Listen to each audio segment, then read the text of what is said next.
Hi friends, today I'm going to discuss second chart for past life analysis, and hopefully I can do it much better than last time, as this is my second attempt. Last time I was quite hassled. I was thinking I'm not doing justice to it, so hopefully this time I can do better. Anyway, good evening to all of you. So this is the chart of one of my client for whom I did reading some time back, and she's a female too, and she is Libra ascendant in her D1, and she has Swati Nakshatra, the ascendant Nakshatra, as well as Mars and Ketu in Swati Nakshatra. And this chart is speaking of riches.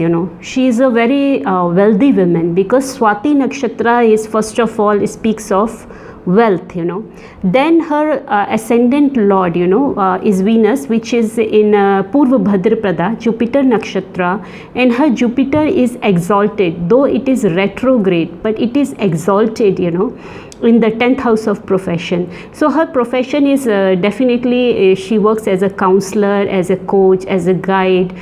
She's kind of energy healer, or she's going to be. She's learning Reiki and pranic healing and all that. So she's going to be, So this is the thing. And then the sun, her sun is in Dhanishta. Dhanishta Nakshatra is the nakshatra of riches, Mars owns this nakshatra, and this nakshatra makes someone very rich, So this is another thing. So other than that also, if we see other alignments, as I will be talking about the chart, then I can explain slowly. So Swati is the nakshatra of prosperity, wealth, success, being renowned.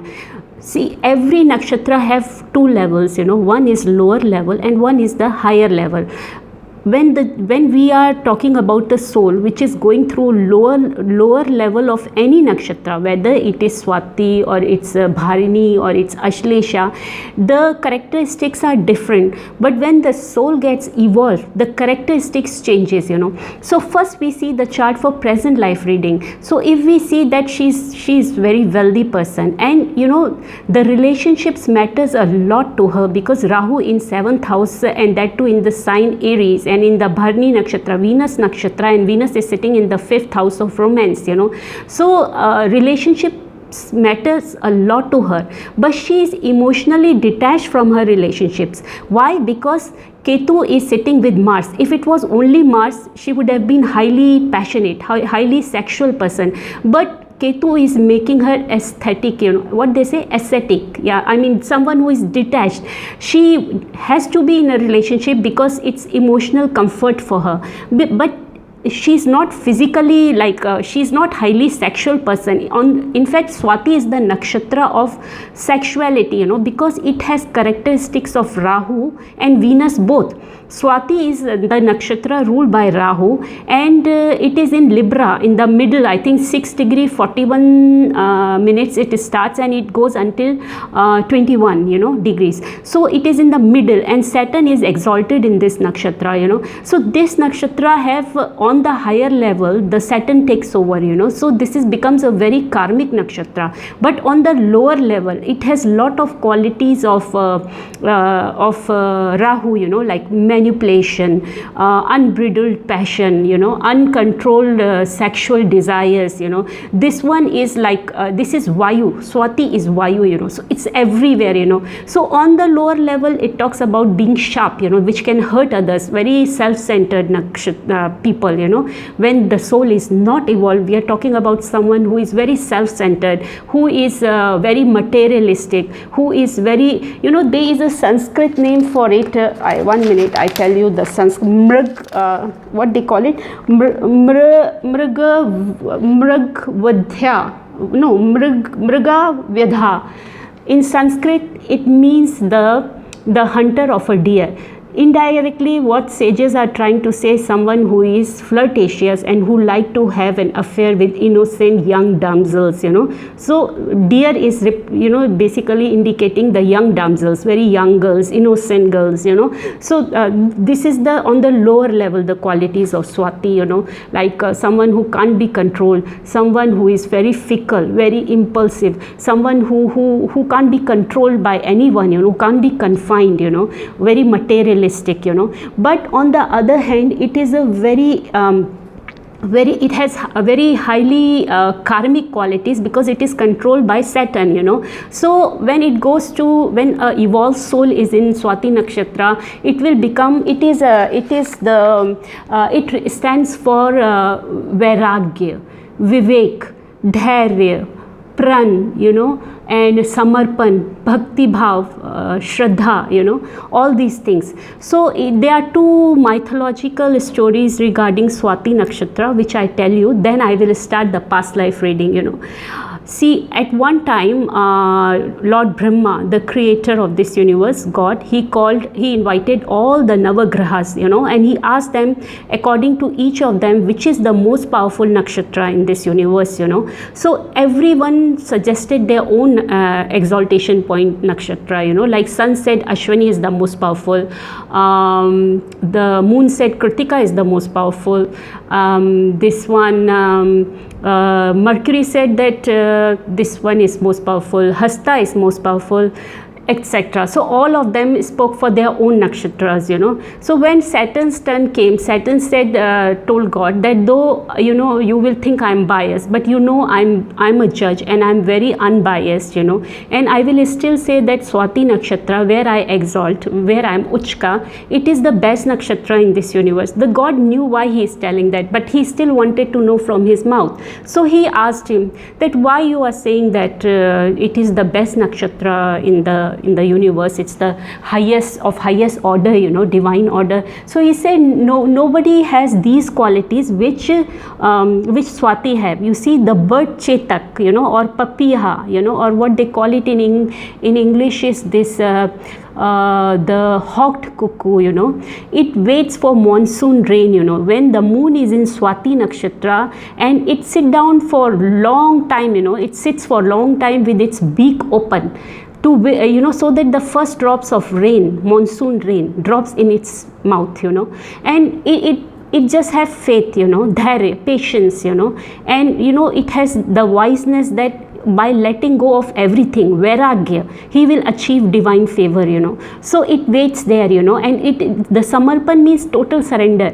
So eventually the sky have to break, and the rain comes, it is the beginning of monsoon, and the first drops of rainwater goes in the hawk cuckoo or papiha or chetak's mouth, So that is why it is very important. Then Saturn said that if we put all the nakshatra, as we say nakshatra purush, and Swati comes to the heart, I think he said, and it is prana, vayu, oxygen. So he say if all other nakshatra leaves one by one, the body can still, nakshatra purush body can still survive.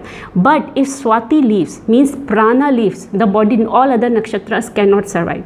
So it is the most powerful nakshatra, not because it belongs to my best friend Venus and my close buddy Rahu, but it is because of its qualities, So on higher level, this nakshatra makes one highly intelligent, renowned, prosperous, and as I said earlier, the qualities of vairagya, vivek, pran, dhairya, samarpan, bhakti bhav, shraddha, all these things, all these qualities it gives to a person. So this person, this native also, every day she is very dani, because sun is in Dhanashta, her soul is in Dhanishta Nakshatra.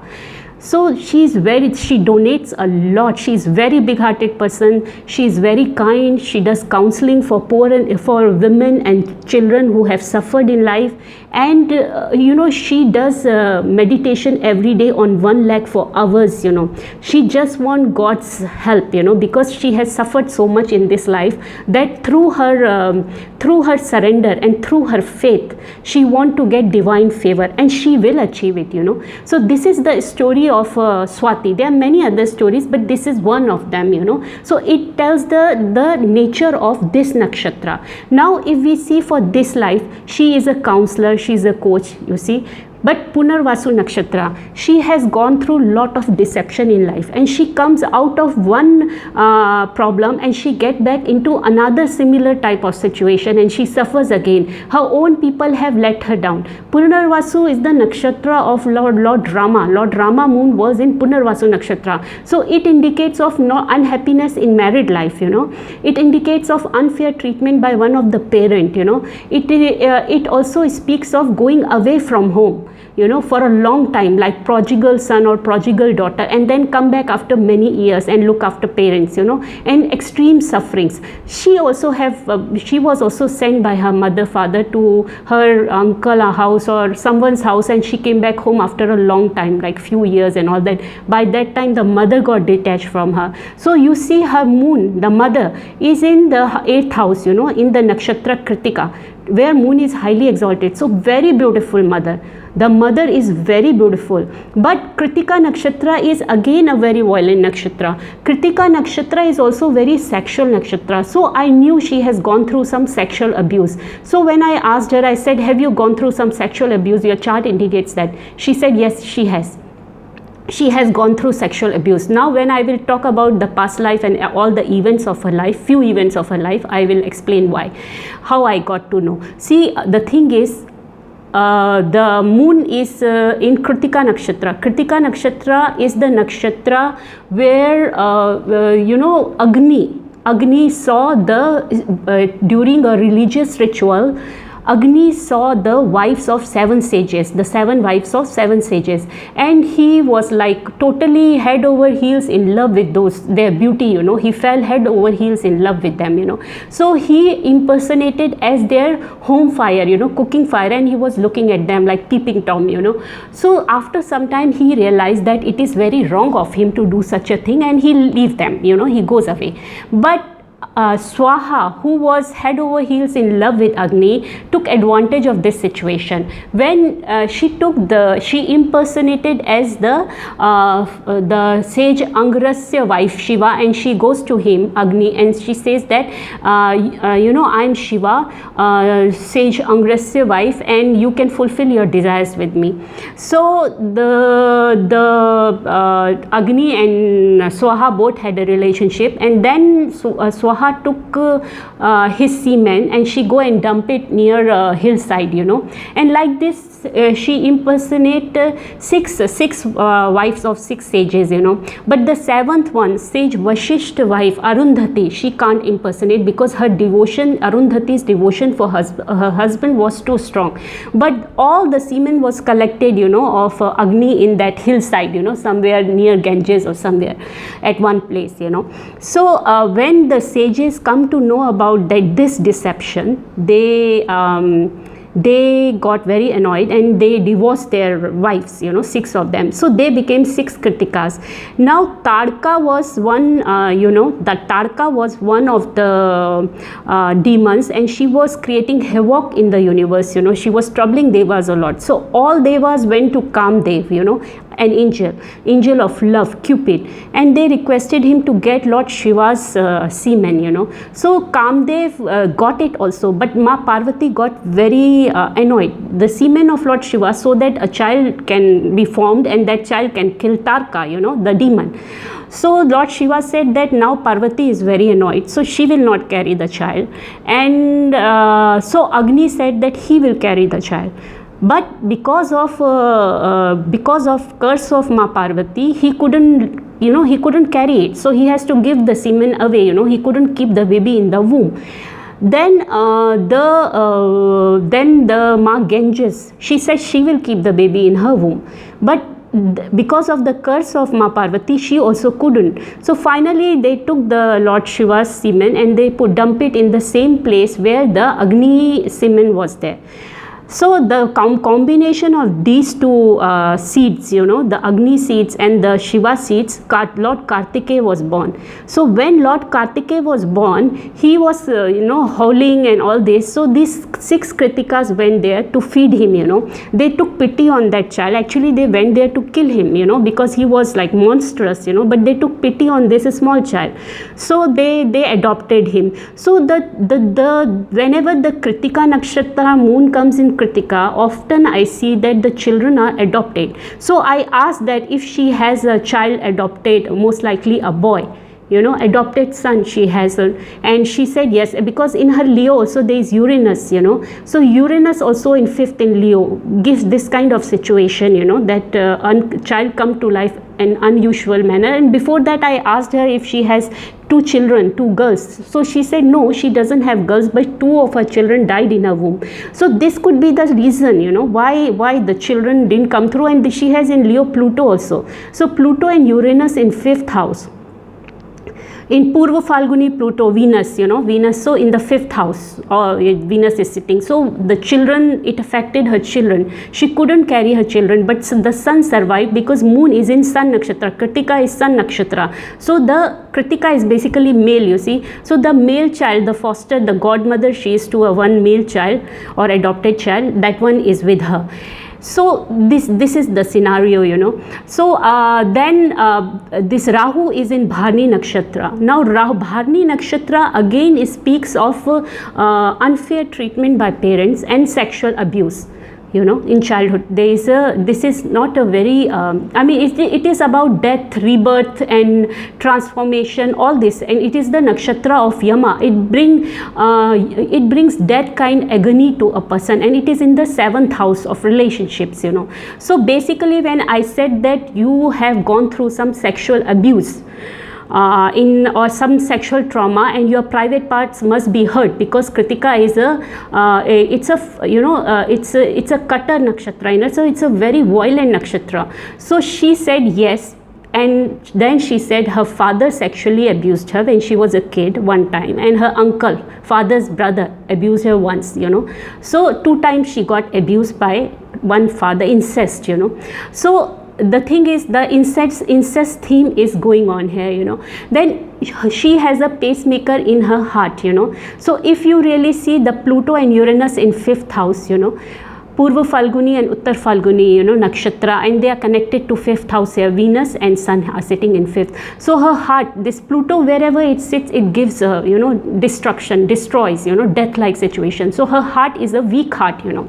So if we see her chart for this lifetime, that, you know, she's detached from love relationships, she's detached from everything, you know, but she needs to be in a relationship because for emotional gratification, but she's not into sexuality, she's more spiritually inclined, you know.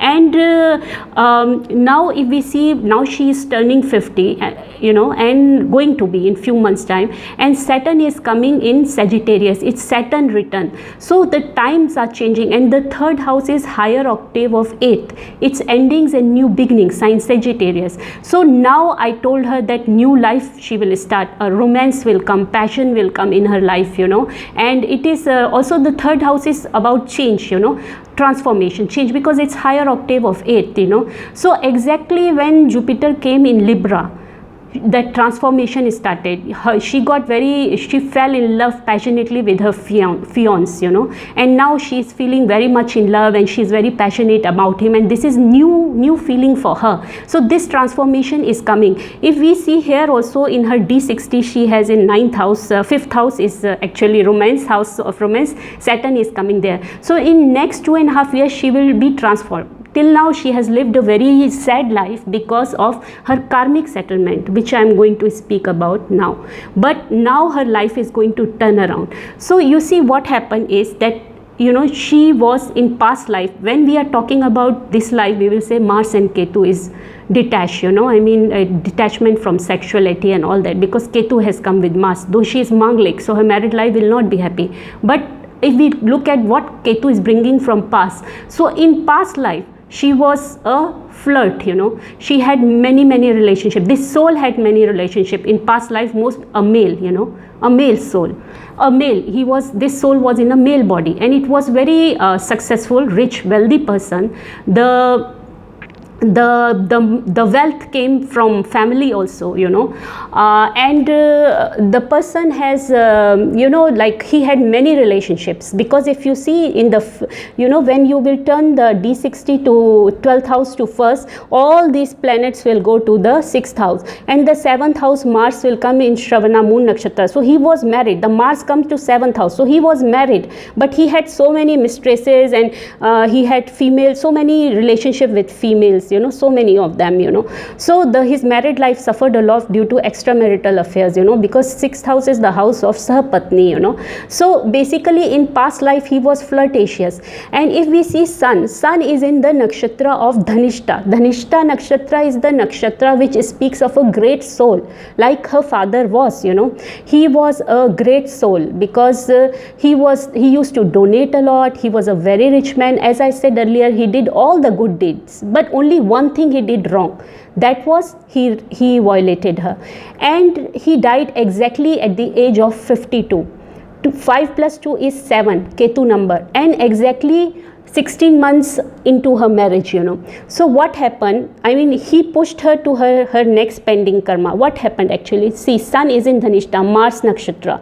So either they were closely related in past life, or they were very good friends. And there are two female partners there. Mercury means little sister. Venus is also a female. So there were two women in her, the father's life, in past life, and this soul must have violated both of them, so the father's soul born in this life with this intense desire for punishing this soul, you see. So she was born as a daughter to him due to that karmic settlement, it's like first ka कर्ज चुकाना है, like if you have a duty you have to fulfill, because the women in your family are violated. See, Purva Bhadrapada and Mercury, Venus and Mercury are in Purva Bhadrapada, which is Jupiter Nakshatra, and Jupiter is retrograde and exalted in 4th house, means the home related, adharm in the home or family. Adharm in home or family, that's what it speaks of, this 4th house. I mean Cancer. It's actually in Kalpurush Kundli, 4th sign Cancer is about home and family, and retrograde Jupiter is sitting here. So it is speaking about adharm, So in past life, some adharm happened in family or close family friends, something like that. So the father's soul was incarnated in this life to punish her for that, So this is what she went through in this life with father, and because she has violated so many people, so one after another the same scenario happened, the father's brother also maybe a pending karma she went through with him. Then when she turned 19, though the father and her, after that when she became an adult, they became very good friends, and father was very kind to her, he was a great guy, everything. But when she turned 18 plus, I think, then he approached her again. So to run away from him, to escape this situation, she married the first guy whom she met, who was a married guy, 33-year-old, and who was already married, had kids, and she married him. And the father suffered because the trauma, he always felt bad because of what he did to him, and he felt very bad that because of him she married him and she's suffering. So he died at the age of 52, exactly 16 months. In astrology, in occult sciences, numbers, omens, everything have meaning, So 16 again is speaking, he was only 52, 7. Exactly after 15 plus month, the 16th month was running, 7, the Ketu, the past life karma was settled, what he was born for, what he was supposed to do. He took his revenge, he pushed him on her path, he pushed her on her path for another pending karma, and he left this world, So basically this is the tragic story of this life and why it happened to her. Now if we verify from the past life chart, I mean D60 chart, we can see like for this life, this is the ultimate, this is the ultimate. If we see the D60, I only read my D60 because D60 is ultimate, this is fixed destiny. And if even in D1 you see Saturn is in Uttar Bhadrapada in Saturn Nakshatra. Uttar Bhadrapada is Saturn Nakshatra, and it is in 6th house of deaths and conflicts. And Jupiter is in Punarvasu, in its own nakshatra. So both Karmadhikari and Dharmadhikari are making sure that this destiny she cannot escape. She has to settle her this past life death, of adharma. So they both are making sure, of this, So now you see the Ketu has come in the sign of Leo. This is also indicating the heart problem. Why heart issue? Purva Falguni, the nakshatra of Venus.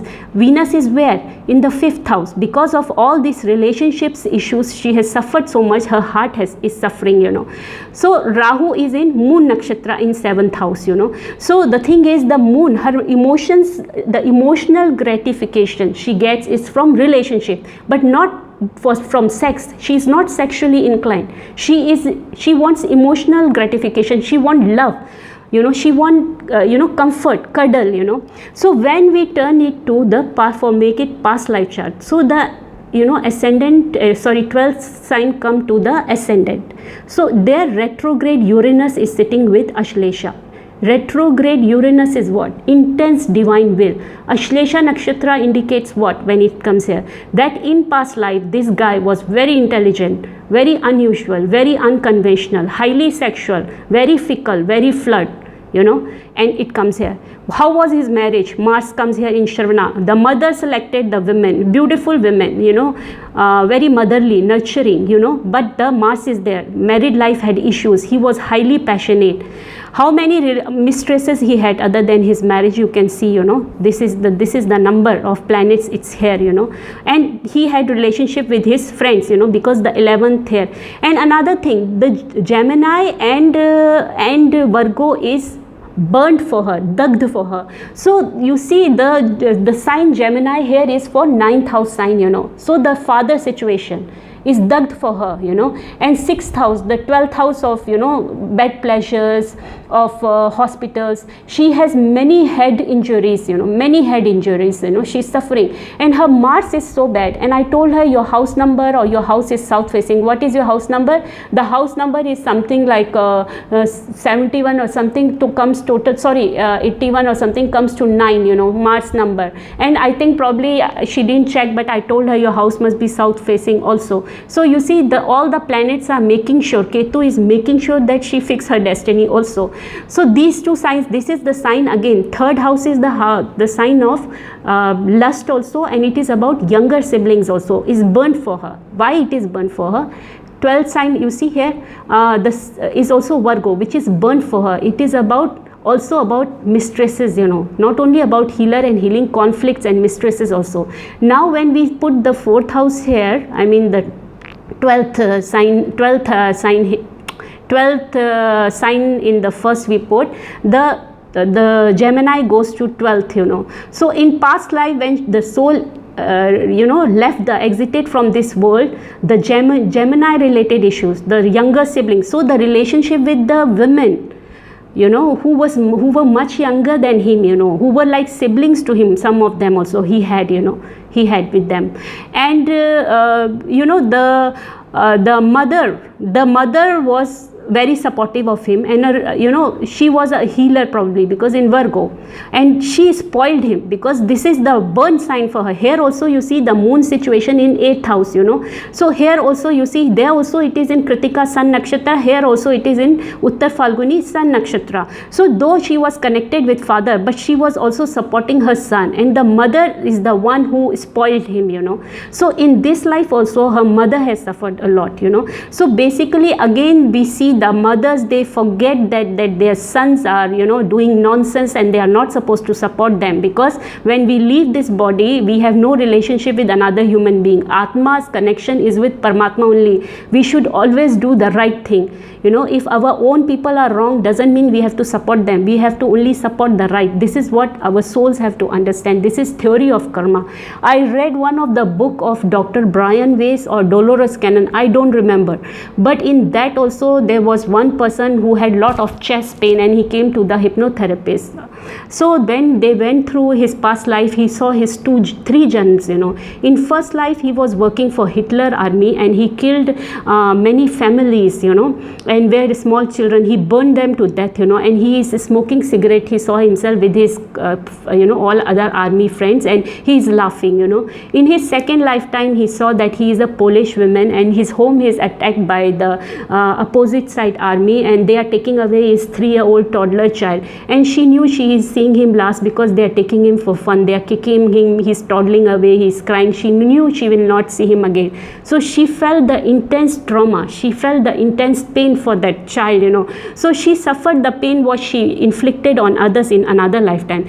Then in third lifetime, the same person saw himself as a army officer in a country which was on war, and he released some prisoners without knowledge of another people, and he put them and he sent them to safety, you know. But what he did was came into notice, and the higher authority you know, ordered his execution through firing squad, you know. But he is smoking cigarette, and he is very happy, and he is very peaceful, and he is thinking that he did the right thing, you know. His soul is in peace. So basically this is cause and effect theory. One time you will inflict pain, one lifetime, next lifetime you have to bear that pain, and in another lifetime you will overcome that pain by doing good to others. But this person's life is going to turn around now. You see, now Saturn is coming in Sagittarius. The time of change has come for her. In next 2.5 years, she is going to do very well, and she will establish herself as a healer. She is going to heal herself.